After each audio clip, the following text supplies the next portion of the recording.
Magdili-dili yamo at alayang malino lineup anyang mag-file ang kandidatura ay City of San Fernando Mayor Vilma Caluwag. Mupin paruminggo mo, tambing lang nebuureng kaya nga pulong konsyal, amaging pambato ning kayang administrasyon. Ing pangayaliwan na kanuning kayang politika ngeni, aline mamagkasakit man ang muyot local leaders, pablasang ing kayang pangako, aliya kanu antimong sula-sula po pugo. Pamiyaliwana, itang kanita niyan, 2022, mangako ko pa.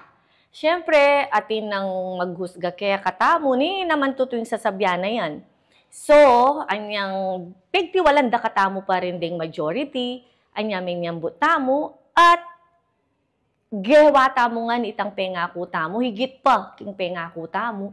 At ngeni, sasabyan ta na laret ang agawata mo, pag maragulta na laret ang pengakuta mo, atupad tala at nung nano ing gawan tamo pa. Aminado yay Caluwag na alimo rin kararagli. Impamagdesisyon da rin kayabe na king grupo. Uling ning estado ning politika king kasalukuyan. Mupin ka ring veteranong talasuyo king syudad. Balura mo kanong mayap yagewa ing kayang administrasyon. Ding kayang konsihal apin din na Reggie G. Ford David, Noel Tulabot, Tino Dizon, Ate Kay Pineda, Harvey Kiwa, anak ng Kapitan Pogi Careon, ay Makmak Careon, Lolo Cap Jun Hison, Jay Coyugan, Jun Castro Sikat, at Elmer Mendoza Benco. Makanyan pa man pape palagyon ng kayang maging katandem a Vice Mayor. Para king magbalik ka dating City Councilor at negosyante ay Tino Dizon, paano wala ng atin lang kumpiyansa deng business sector kang Caluwag? Ila mismo kasi din yung kakatamong Pampanga Chamber of Commerce ang pong Kening Ciudad San Fernando business sector. Iya sasabihan da detang aliwa, di man sinuportan kita milabasan ng election. Pero nangikit da na masantingin gagawa ng mayor tamo, ila mismo sasabi na ilang yan, isusuporta la, todo support la kaya tamo pong mayor. Uling akakit da naman, true example, no, gagawa na ning lubda ning mayor tamo para kayong syudad tamo. Po karing nemalen po. Ala neman kanong nga kakita problema, dating City Councilor Harvey Kiwa, king pangaktibo ng Mayor Vilma Caluwag king social media, ing popularity da kanu o ing social media presence ra. Papakit lamong malagwa lang kayadwangan inya mikyabe king Team Caluwag. Agagawa ng iparas ing ganaganang mga santing kayang gagawa, kayang administrasyon through social media. At ita mo naman po bilang miyembro na ng komunidad, bilang miyembro na ng Balen, bilang parte na ng kaya katamong syudad, panetamo ko kutang nung nano ba yung kaya katamong pwedeng iyambag? Nung nano ba yung kaya katamong pwedeng agawa para ka rin mas makarakal?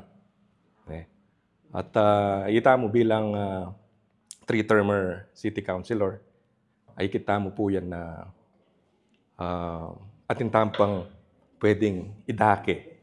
Saksi neman kanuking bungilan ning ekotibo at ning sanggunian ing magbalik mo naman a konsihal ay Engineer Noel Tulabot.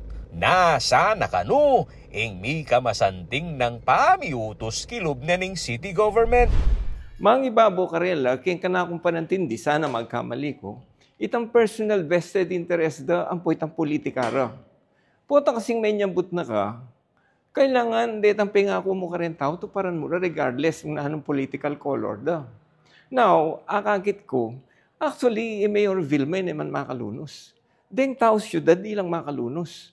Kaya atyo kay Kenny, bilang alternatibong pipamilinan na rin tao at magbalik kong pasibayo in support kay kandidatura ng kaya katang kaluguran na Mayor kay Ciudad San Fernando. Yamo po ita, dakal po salamat. Yan po magsilbi kong halimbawa na meto nga Fernandinong bisang manalakaran para kayong kabiyayanan ng demokrasya. Singa kakita mo, menungkulan niya yung Mayora Vilma at inyang kayabe na ito naman si important. Nyangeni, kami, mag-work kami as a team para papanyambutan miya at emiya paboran in Balen San Fernando. Samantala, si kananda rin kaya babay na ning bori na kanong isulong ning magnasang konsihal ay Ate Kay Pineda. Pagumpisa na nakanuiti ning mumunang babaeng mayor ning syudad ay Mayor Kaluwag. Edukasyon naman kanuing tutukan ng makmak. Empowerment king babae ka rin pong kababahihan, nanuno ka rin palaksan tayo po yung kababahihan na madakal po kasing single parent na maabuso. Iatikay po palakasan niya po ita bilang babae. Banta po, dakal pong babaeng makasaw. Especially kareta pong single parent na ating pong experience ka rin may abuso. Bilang kay nakan po, yung diskurso pong puri kong laging daramdaman is karas na po ng edukasyon. Si po rin kay nakan po, ila po yung kaya katamong pag-asa ng bayan, hanapin pong Jose Rizal. Uling inkarela po kinabukasan, limitless ya po, tayo po pwedeng ilimit basta't ang edukasyon po tayo po karela. Alaba kong pasibayo, bang kanita, hindi na lang chance at sika na lug. Detang bayong anak na malyaring sumerbisyo kay Ciudad San Fernando na magaling at ating kagiwan, sika nilulub, paulinan J. Kuyugan, kayang labanan iti. Alayo man king pictorial daring Team Kaluwag, pepasyag ng Mayor Vilma Kaluwag, aberin king lineup, ing patiyarko na ning pamilya Hison ay Barangay de la Paz Norte, Kapitan Jun Hison. Samantala, agpang kang Kaluwag, solid no rin kayang lineup, aali mabawasan, mupin king asahan rang midagdagya pa, balaos no kanung kaulan, reng suporta king kayang administrasyon. Paolo G. Santos, CLTV 36 News.